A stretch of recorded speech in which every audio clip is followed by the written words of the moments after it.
Assalamualaikum warahmatullahi wabarakatuh. Baik teman-teman, ini adalah video recording untuk pertemuan pengganti kemarin ya, yang saya tidak masuk. Nah ini kita masuk ke dalam materi kedua mengenai data warehouse dan data mining.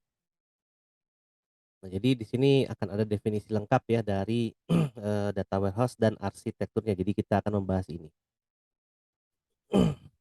Oke, nah di sini definisinya yang lebih lengkap ya, data warehouse adalah tempat penyimpanan utama data sejarah organisasi atau memori corporate. Nah, kita tahu bahwa, seperti yang digambarkan kemarin ya, jadi di sini ada area operasional, mengakses aplikasi ya, aplikasinya bisa lebih dari satu.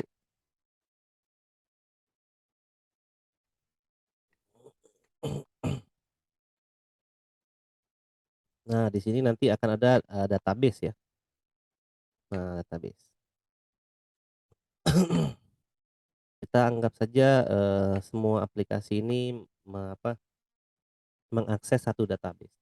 Nah, di mana ini adalah, DB untuk menjalankan aplikasi-aplikasi yang ada di sini. Nah, ini kemarin digambarkan bahwa ini adalah area operasional namanya. Nah, kemudian dari sini database dibuat,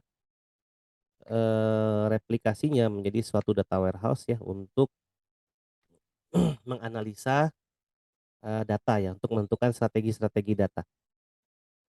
Nah, sebenarnya, secara operasional banyak hal yang bisa dilakukan ya, misalnya untuk database operasional sendiri dia ini kan tidak mungkin berdiri sendiri, pasti, ada yang namanya backup di sini ya, backup.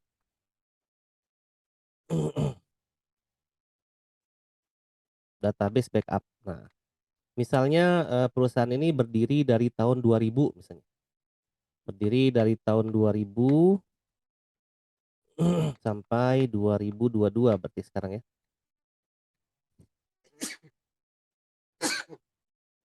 Oke, nah maka biasanya, ada kebijakan dari perusahaan setiap 10 tahun dia akan melakukan backup misalnya.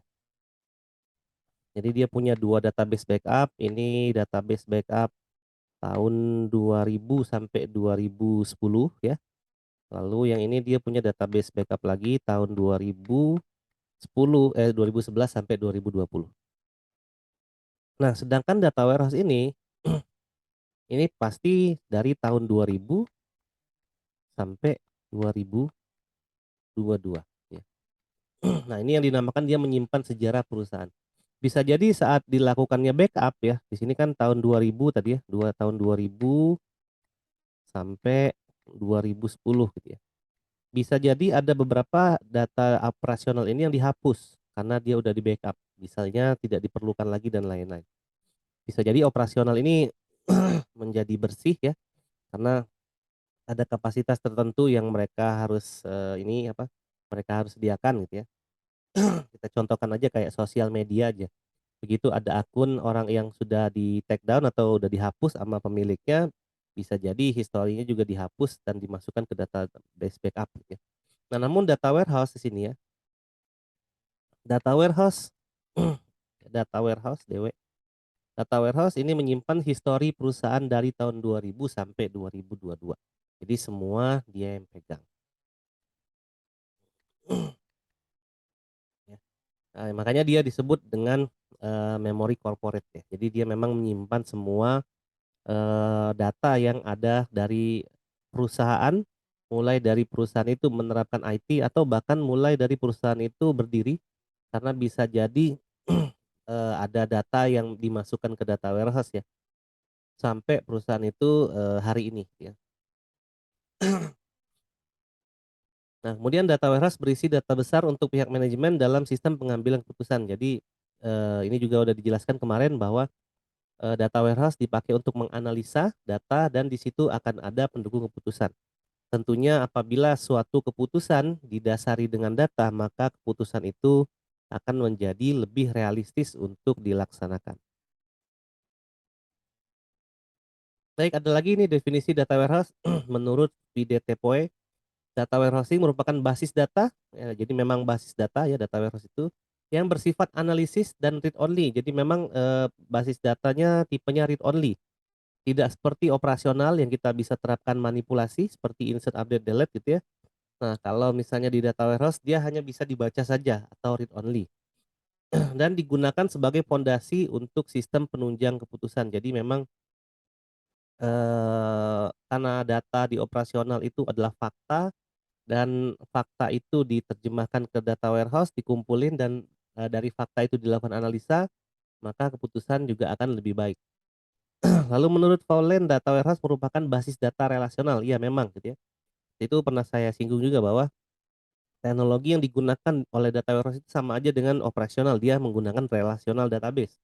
Karena begitu kita mempelajari arsitektur, data warehouse, struktur data warehouse atau modeling data warehouse, dia juga akan menggunakan database relasional. Di mana di sini didesain lebih kepada query dan analisa. Jadi memang lebih ke query dan analisa daripada proses transaksi. Biasanya mengandung histori data dari proses transaksi dan bisa juga data dari sumber lainnya. Nah, jadi bisa saja ya data warehouse itu tidak berasal dari internal sini, tapi misalnya data warehouse ini berasal dari, lain yaitu dari internet misalnya.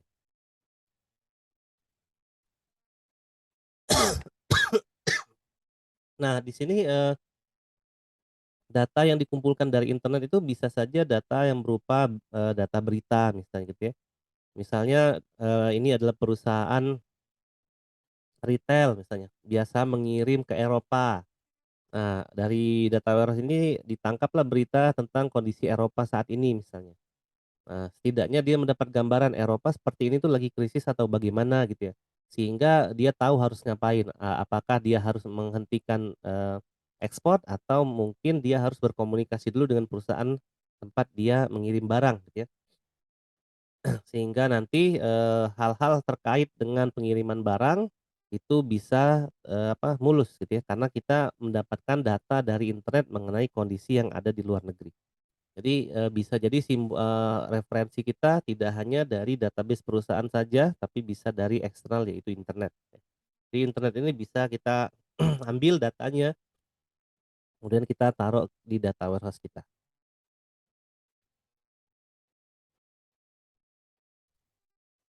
Oke, ini adalah karakteristik data warehouse. Yang pertama dia subject oriented, artinya adalah data warehouse ini dibangun berdasarkan subjeknya ya, jadi tidak menggambarkan keseluruhan organisasi, itu maksudnya dia akan dibuat tergantung dari dia digunakan untuk apa. Misalnya dia digunakan untuk sales, maka dibuatlah data warehouse untuk sales. Apabila dia digunakan untuk marketing, maka dibuatlah dia database, data warehouse untuk marketing dan seterusnya ya. Jadi, tergantung data warehouse itu akan dibuat seperti apa. Lalu time variant, ini data warehouse karena dia menyimpan sejarah organisasi dari awal sampai akhir, maka kita bisa gunakan, data yang ada di data warehouse itu dari waktu yang terbatas, kayak misalnya saya hanya ingin menganalisa data 5 tahun terakhir misalnya, lalu saya ingin menganalisa data 10 tahun terakhir dan seterusnya. Lalu nomor 3 itu adalah non volatil, ini sama seperti kita belajar di Aptikom ya, yaitu tentang memori, ada memori volatil dan non volatil ya. Yang volatil kita tahu itu adalah RAM, artinya kalau misalnya listrik dimatiin, maka data akan hilang. Nah, kalau non volatil artinya kalau misalnya listrik pun dimatiin, data tidak hilang.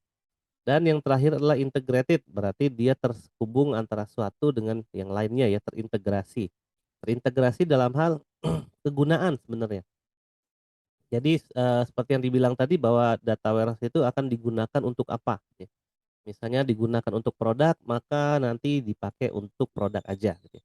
Dan dia akan terintegrasi dengan macam-macam bagian ya. Bisa jadi terintegrasi dengan bagian sales, marketing dan seterusnya. Lalu dia juga tidak akan, jauh berbeda dengan apa yang ada pada data transaksi. Oke, di sini ada, 2 bagian yang kita akan bandingkan. Yang pertama adalah OLTP. OLTP ini, adalah database yang teman-teman ketahui ya, online transaction processing. Biasanya teman-teman hanya mengaksesnya melalui localhost gitu ya, jadi tidak terlihat untuk transaksinya. Lalu di sini ada data warehouse ya, ada 4 yang kita bisa bandingkan ya secara fisik dari database biasa dan data warehouse. Ya, kita tahu bahwa database biasa itu minimal 3 NF ya, third normal form, baru dia bisa dilakukan transaksi dengan benar. Nah, kalau data warehouse dia bentuknya adalah multidimensional data structure. Jadi, data yang dihasilkan itu tidak hanya tabel ya, tabel itu kan 2 dimensi ya. Nah, kalau data warehouse ini dia minimal 3 dimensi, bisa 4 dimensi, 5 dimensi, 6 dimensi, dan seterusnya. Namun memang untuk secara visual yang kita bisa lihat itu hanya sebatas 3 dimensi ya. Apabila kita menemukan ada data yang dimensinya 4, mungkin kita tidak bisa memperlihatkan data itu secara visual. Nah, yang pertama itu bedanya dari sisi indeks. Kalau OLTP itu indeksnya sedikit ya, karena dia tidak terlalu banyak indeks ya, indeks biasanya ditaruh di primary key. Kalau data warehouse itu indeksnya banyak ya, karena memang ada 2 tabel nanti yang kita akan buat, yang pertama tabel fakta dan yang kedua adalah tabel dimensi. Lalu join. Nah, untuk database yang biasa itu join-nya banyak gitu ya, karena, tabel itu terpisah-pisah ya, tidak disatukan, maka apabila kita memerlukan sesuatu dengan banyak tabel ya, kita query banyak tabel, maka join-nya bisa banyak. Kalau data warehouse, join-nya hanya beberapa saja ya, tidak banyak, karena nanti tergantung dari skema data warehouse yang digunakan ya, join-nya akan seperti apa. Lalu untuk duplikasi datanya, kalau misalnya OLTP kita tahu dia database-nya normal ya, 3NF, artinya kalau udah 3NF duplikasi data tidak ada. Nah, kalau data warehouse itu dia database yang tidak normal atau denormalized database, DBMS. Nah, tidak normal di sini itu bukan berarti dia akan mengacaukan isi data, tapi tidak normal di sini sebenarnya dia bisa mempermudah kita dalam membaca data. Lalu yang keempat, derived data and aggregates. Derived data kita ketahui, definisinya adalah data yang dihasilkan dari data yang lain gitu ya. Misalnya kita tahu umur itu dihasilkan dari tanggal lahir dikurang tahun saat ini. Nah, kalau misalnya di database biasa itu tidak banyak atau rare. Kalau di data warehouse itu derived data itu, common ya, umum, karena memang banyak ada data summary ya di data warehouse seperti yang kita jelaskan di pertemuan yang pertama. Jadi ada data summary, ada raw data, dan ada metadata. Jadi, di data warehouse, ada, summary data summary yang memang dibutuhkan untuk menjelaskan, data gitu ya, menjelaskan sekumpulan data dalam bentuk yang dapat dibaca oleh manusia. Nah, secara fungsi dibagi juga ya perbedaan dari OLTP dan data warehouse. Yang pertama, kalau OLTP itu lebih cenderung menangani data saat ini. Ya, artinya data transaksi yang terjadi saat ini itu lebih banyak dieksekusi oleh OLTP. Kalau data warehouse lebih cenderung menangani data masa lalu karena dia adalah data history gitu ya. Jadi, dipakai untuk analisis. Kalau OLTP data bisa disimpan pada beberapa platform karena bisa jadi seperti Unjani gitu ya, sistem akademik beda platform database-nya, lalu sistem keuangan beda platform database-nya, LPPM beda platform, PMB beda platform, dan seterusnya. Jadi dia bisa disimpan di beberapa platform. Kalau data warehouse biasanya disimpan dalam satu platform saja ya, jadi satu platform itu untuk data warehouse. Lalu LTP data diorganisasikan berdasarkan fungsi atau operasi seperti penjualan, produksi, dan pemrosesan pesanan. Jadi ini lebih ke arah transaksi gitu ya. Kalau data warehouse, data diorganisasikan menurut subjek seperti pelanggan atau produk. Jadi, yang tadi dijelaskan bahwa data warehouse itu berorientasi subjek atau subjek oriented tergantung dari subjeknya dia mau ngapain. Lalu kalau OLTP pemrosesannya bersifat berulang karena di situ terjadi transaksi, bisa insert, bisa update, bisa delete, dan berulang kali dan bisa berulang. Nah, kalau di sini pemrosesannya bisa sewaktu-waktu, tidak harus setiap hari ya kalau data warehouse. Bisa aja misalnya per minggu atau per bulan atau bahkan per tahun. Dan dia tidak terstruktur serta bersifat heuristik. Heuristik itu bersifat apa ya? Seperti prediksi lah ya, seperti kalau kita ngomongin prediksi. Misalnya kita tahu bahwa satu tambah satu itu 2, ternyata prediksi kita satu tambah satu itu adalah 1,99. Nah, 1,99 kan mendekati 2 tuh. Nah, itu adalah heuristik biasanya. Ya, artinya prediksi kita itu bisa saja tepat, bisa saja, bergeser sedikit namun masih bisa ditoleransi. Lalu kalau LTP bisa dipakai untuk mendukung keputusan harian. Ya, kalau ini mendukung keputusan strategis. Artinya memang data warehouse itu banyak dimainnya di area strategis gitu ya. Lalu kalau LTP ini melayani banyak pemakai operasional, ya banyak banget operasionalnya. Kalau di data warehouse itu khusus untuk manajerial saja. Ya manajerial di mana dia akan mengambil keputusan nantinya. Kalau di Unjan itu contohnya manajerial itu kaprodi gitu ya. Nanti manajerial di atas kaprodi lagi ada dekan dan jajarannya. Lalu di atas lagi itu ada rektor dan jajarannya. Nah, jadi lebih dipakai oleh, manajerial. Kalau yang bawah ini OLTP melayani banyak pemakai operasional misalnya kita nih dosen sama mahasiswa misalnya, sama staf. Nah itu lebih banyak ke area operasional. Lalu terakhir OLTP berorientasi pada transaksi, udah jelas kalau data warehouse itu berorientasi pada analisis. Nah ini contoh bentuk data warehouse, jadi ini yang dicontohkan adalah bentuk data warehouse yang 3 dimensi aja gitu ya, karena 3 dimensi ini masih bisa dilihat secara mata ya, secara fisik. Misalnya kita punya data di sini ada 2 Jawa Barat dan Jawa Tengah, ini adalah produk satu, produk 2, produk 3 ya, ini produk satu, produk 2, produk 3. Lalu ini tahun ke N-1, N-2, N-3, N-4 dan seterusnya. Ya, kalau ada pertanyaan berapa banyak produk 2 terjual di Jawa Barat pada tahun keempat, ya berarti produk 2 ada di sini ya di Jawa Barat pada tahun keempat, berarti di belakang sini datanya. Nah, artinya karena bentuk data ini adalah kubus, maka ini sebenarnya bisa diputar-putar ya tergantung cara kita ingin melihatnya seperti apa. Nah, contohnya seperti ini nih gitu ya. Ini sebenarnya datanya sama ya, ini, ya, ini dan ini. Cuman, di sini, point of view-nya yang membedakan. Kita itu mau melihat apanya sih gitu ya.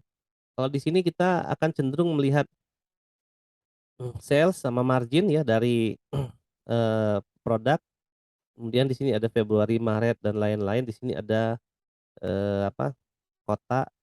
Di sini kita juga akan melihat sales dari East dan West gitu ya. Di sini ada margin, profit, dan seterusnya. Di sini kita akan melihat dari sales ya, untuk tahunnya di sini.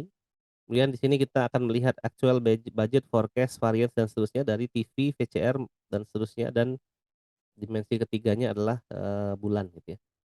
Nah ini sebenarnya datanya sama, tapi kita bisa putar ya datanya tergantung dari cara kita ingin melihat.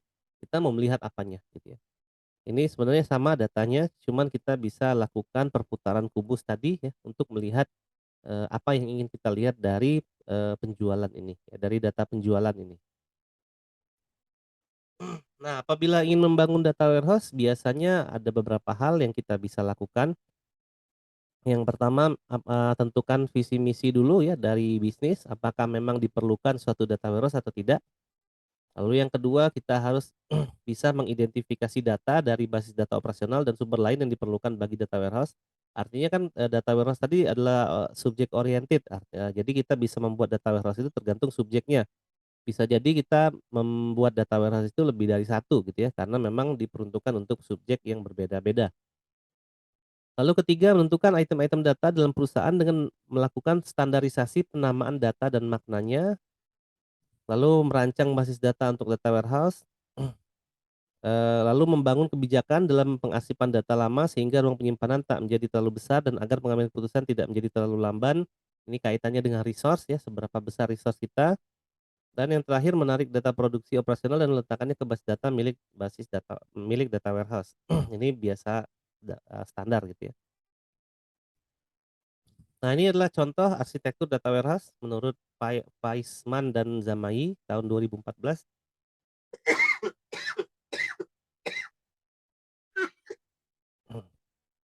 Nah, di sini ada data sources ya, sumber data. Bisa dari internal, database operasional, dan dari eksternal sources, jadi, eksternal juga bisa. Kemudian ada proses ETL di sini ya, extract, transform, dan load untuk data warehouse, di mana nanti kita akan mengekstrak data ini, kita akan mentransformasinya menjadi suatu data yang berbeda, bedanya hanya berbeda bentuk ya, tapi maknanya sama. Kemudian kita akan load dan menjadikan itu sebagai data warehouse gitu ya. Di sini ada di backend tier itu ada data staging-nya, kemudian ada data warehouse tier, di sini data warehouse-nya dan metadatanya, lalu ada data mart juga yang bisa digunakan untuk departemen-departemen tertentu. Lalu di sini ada OLAP tier, ini adalah database ya yang dipakai untuk akses data warehouse. Ini database-nya banyak ya. Kalau tidak salah ada Apache, ada Kafka gitu ya dan lain-lain. Nah, lalu di sini ada front end tier, ini biasanya yang make manusia ya di ujung. Bisa pakai OLAP tools, dari OLAP server, reporting tools, statistical tools, dan data mining tools. Nah, nanti kita akan belajar ke data mining gitu ya, ke front end tier-nya. Nah, di sini back end tier ada tadi extract, transform, dan load ya, atau ETL proses. Nah, di sini digunakan untuk mengekstraksi data, lalu datanya dibersihkan dan disesuaikan datanya, dan terakhir meloading atau meload datanya ke data warehouse. Nah, setelah itu dia akan singgah dulu ya di data staging sebenarnya untuk proses-proses ekstraksi data tadi ya, dan kemudian akan dimasukkan ke data warehouse. Jadi data staging itu kita ngambil data mentah dari data operasional ya, dari data sumber data kita ambil, kita transformasikan datanya yang sesuai ya, yang kita mau ambil itu data yang sesuai, misalnya data mengenai penjualan, maka yang diambil itu adalah data penjualan aja dan kita transformasikan menjadi bentuk data yang sesuai gitu ya. Misalnya di dalam data transaksional itu ada tahun misalnya. Nah, tahunnya kita kita bisa buat tahun pertama, tahun kedua, tahun ketiga dan seterusnya gitu ya. Dan kita load ke data warehouse. Nah, di data warehouse tier itu tempat data warehouse-nya berada gitu ya. Ada data mart juga di sini, terus ada metadata juga di sini. Ini metadata yang ada di data warehouse itu terbagi dua, ada technical metadata sama business metadata. Technical metadata ini menjelaskan mengenai bagaimana data distrukturkan dan disimpan ke dalam komputer. Ini biasanya terkait dengan kayak format data. Misalnya tipe data ya, integer, number, dan lain-lain. Terus panjang data dan lain-lain, itu technical metadata. Lalu yang terakhir itu adalah business metadata. Ini menjelaskan rules, policy, dan constant terkait data di suatu organisasi. Ini terkait misalnya suatu data ini boleh diambil atau tidak gitu ya. Terkait dengan suatu departemen apakah boleh sharing data atau tidak dan lain sebagainya. Kemudian ada OLAP tier di sini ya. Ini adalah server gitu. Jadi data warehouse pun pakai server di mana dia bisa melakukan visualisasi data multidimensi ya sesuai dengan keinginan user. Kemudian bisa ditampilkan dalam berupa kubus seperti tadi ya contohnya. Dan dia bisa digunakan untuk konsolidasi, drill down, kemudian slicing and dicing atau itu disebut sebagai pivoting. Nah, pivoting tadi yang digunakan untuk melihat data dari berbagai sudut pandang. Tadi kan ada kubus ya, kita bisa lihat kubus itu dari berbagai sudut pandang. Nah, untuk drill down itu bisa seperti ini. Misalnya kita buat dari hierarki waktu, ada tahunan, ada triwulan, ada bulan, tanggal, dan seterusnya. Atau dari hierarki lokasi, ada wilayah, negara, provinsi, kota, kecamatan, dan lain-lain. Itu namanya drill down ya, dari atas ke bawah. Nah, misalnya saya ingin lihat berapa sih penjualan TV yang laku di provinsi X misalnya. Nah, itu bisa ya. Atau berapa sih jumlah TV yang laku di negara Y misalnya, itu juga bisa gitu ya. Nah, yang pasti saat saya melakukan query untuk provinsi dan negara itu sebenarnya kecepatan query-nya sama karena dia memang tinggal ngambil query aja. Ya berbeda kalau misalnya kita menggunakan query yang biasa kita pakai di database transaksional yaitu bisa panjang banget query-nya. Kalau ini tidak perlu lagi seperti itu. Lalu di sini adalah slicing and dicing atau kita sebut sebagai pivoting. Contohnya sebelah kiri ini adalah database transaksionalnya gitu ya. Ada sirup, rasa, dan pendapatan. Lalu di sebelah kanan ini adalah bentuk data warehouse-nya gitu ya. Kita bisa lihat di sini ada summary datanya yaitu total ya. Ini data summary-nya. Misalnya kita ingin tahu total sirup mangga berapa sih? Nah, ini kan bisa kelihatan ya. Kalau dari sini kita mau lihat berapa sih total pendapatan dari sirup rasa mangga kita susah melihatnya karena dia tidak ada data summary-nya gitu ya. Nah ini data summary-nya ada dan dia dipisahkan menurut, subjeknya gitu ya, rasa sirup dan ada 2 jenis ya, sirup biasa dan rendah kalori. Tentunya akan lebih mudah membaca yang kanan ini ya daripada membaca yang di kiri. Nah inilah bentuk data warehouse gitu ya, ada data mentah dan ada summary datanya di bawah. Kemudian, front end tier ini aplikasi yang digunakan untuk user gitu ya pada klien. Ada beberapa di sini tadi ada OLAP tools, reporting tools, statistical tools, lalu data mining tools. Nah nanti kita akan pelajari, data mining ya untuk menganalisa dari front end tier-nya data warehouse. Nah, di sini ada beberapa manfaat data warehouse menurut Sharma dan Jain tahun 2013 ya. Yang pertama itu meningkatkan ROI, return of investment. Jadi definisinya ROI ini adalah peningkatan atau penurunan jumlah uang yang diinvestasikan. Data warehouse dapat memberikan gambaran mengenai penghematan uang dalam organisasi. Jadi, untuk misalnya penghematan gitu ya, terus untuk pembelian-pembelian barang yang misalnya berlebihan dari tahun ke tahun itu bisa dihemat ya menggunakan data warehouse. Lalu berikutnya ada enhanced business decision, ini artinya bahwa data warehouse itu kan dia menganalisa data menggunakan fakta gitu ya. Maka, di sini apabila ada keputusan yang diambil dari data warehouse, maka keputusan itu kemungkinan besar akan tepat guna gitu ya. Dan memang, data yang dianalisa itu menggunakan, suatu teknik tertentu dan itu akan sangat akurat, ya sehingga nanti ketika, suatu organisasi akan mengambil keputusan, maka keputusan itu dipastikan itu bisa lebih baik ya atau lebih akurat lah daripada suatu organisasi ngambil keputusan tanpa adanya data. Kemudian manfaat data warehouse berikutnya adalah timely access data. Nah, di sini biasanya data organisasi tersimpan di beberapa lokasi gitu ya. Nah, ketika memanfaatkan data warehouse maka, akan menjadi satu gitu ya, diintegrasikan terpusat.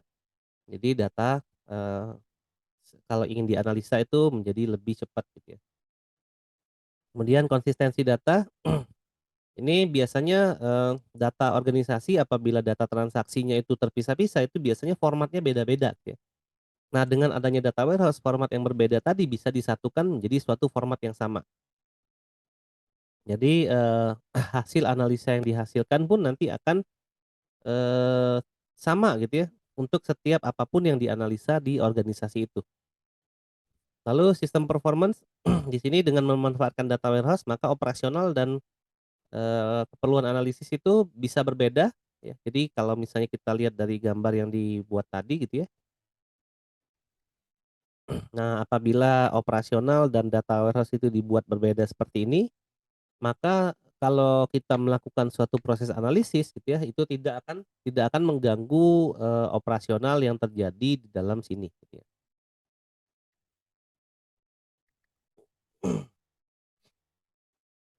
Kemudian increase ICT staff productivity, di sini dengan adanya data warehouse maka menganalisa data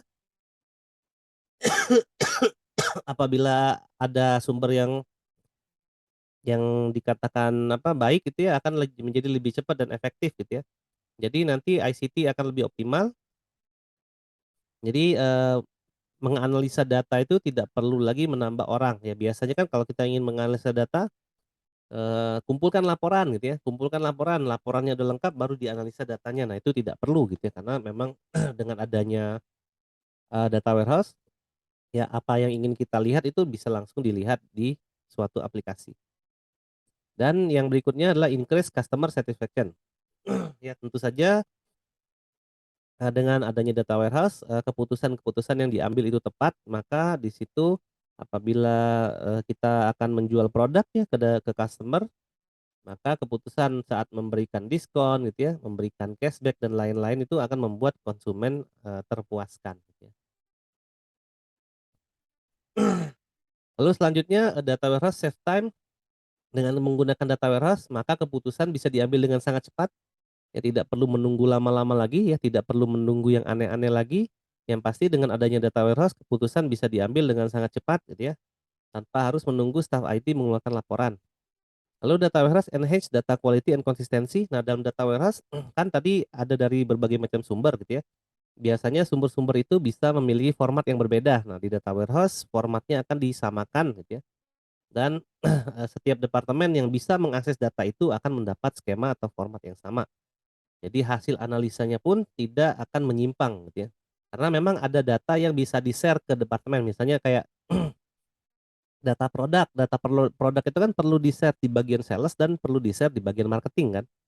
Nah, data produk yang akan di-share di bagian sales dan marketing itu formatnya harus sama. Jadi ketika bagian sales menganalisa produk itu dan bagian marketing akan menjual produk itu dan seterusnya, itu dia mendapatkan format data yang sama sehingga nanti tidak bentrok gitu ya datanya. Dan yang terakhir data warehouse provides historical intelligence. Karena data warehouse menyimpan data organisasi ya, data histori organisasi, lalu kita bisa menganalisa data itu dalam periode waktu tertentu atau tren berbagai periode waktu, misalnya per 5 tahun, per 10 tahun, dan seterusnya. Oke, selanjutnya ada data mart. Di sini ya, data mart itu adalah bagian dari data warehouse yang mendukung pada departemen. Artinya data warehouse itu kan satu tadi gitu ya. Nah, kalau misalnya setiap departemen membutuhkan data warehouse, maka nanti apa akan langsung terkoneksi ke data warehouse kan. Nah, itu biasanya akan membuat data warehouse itu menjadi beban gitu ya. Jadi ada beban yang harus ditanggung oleh si data warehouse server. Nah, agar beban tidak selalu di data warehouse server, maka dibuatlah suatu data mart gitu ya. Nah, jadi dari data warehouse tadi dibuatlah beberapa bagian-bagian data kecil gitu ya,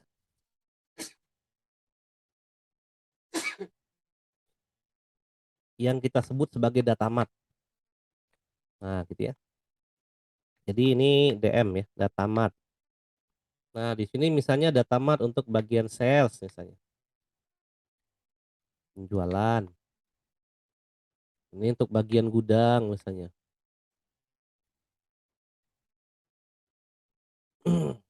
Ini untuk bagian marketing.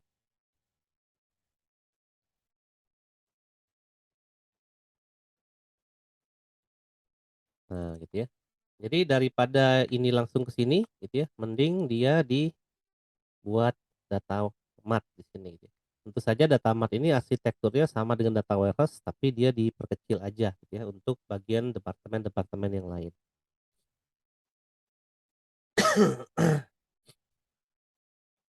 Nah, di sini data warehouse memang dibutuhkan bagi departemen ya. Nah, dan data mart ini juga sama dengan data warehouse, tidak ada data operasional ya. Jadi sifatnya read only, namun tidak sedetail yang ada pada data warehouse. Karena memang informasi yang ada pada data mart ini lebih sedikit dari data warehouse karena memang diperuntukkan untuk departemen-departemen yang terkait aja. Nah, tipe data mart ada tiga, ada dependent. Dependent ini artinya data mart itu bagian dari data warehouse gitu ya. Jadi dia tidak terpisah, jadi apa yang ada di data mart pasti ada di data warehouse. Ada yang independen, ini biasanya data mart-nya berdiri sendiri, tidak tergantung pada data warehouse. Nah, skema ini udah jarang terjadi gitu ya, udah jarang diimplementasikan. Paling yang diimplementasikan itu kalau tidak dependen yang hybrid. Hybrid itu artinya ada dari data warehouse atau dari sumber operasional yang lain gitu ya. Nah, ini biasanya lebih bagus yang hybrid. Jadi bisa jadi nanti dalam skema yang digambarkan tadi gitu ya. Di sini kan ada eksternal sumber dari sini. Nah, di sini juga dia punya eksternal gitu ya. Jadi data mart ini bisa jadi memiliki jenis data atau sumber data yang tidak ada di data warehouse. Nah, biasanya memang skema hybrid yang paling sering digunakan karena dia akan lebih bagus dalam menganalisa data karena terkait dari departemen-departemen yang membutuhkan aja. Nah, ini arsitekturnya gitu ya, dari data sources, data warehouse, dan data mart ada di sini. Ini arsitektur umum ya. Oke, seperti itu kira-kira gitu ya. Untuk mengganti di pertemuan kedua ini akan saya upload di YouTube ya. Sekian dari saya, terima kasih udah menonton video ini sampai akhir. Assalamualaikum warahmatullahi wabarakatuh.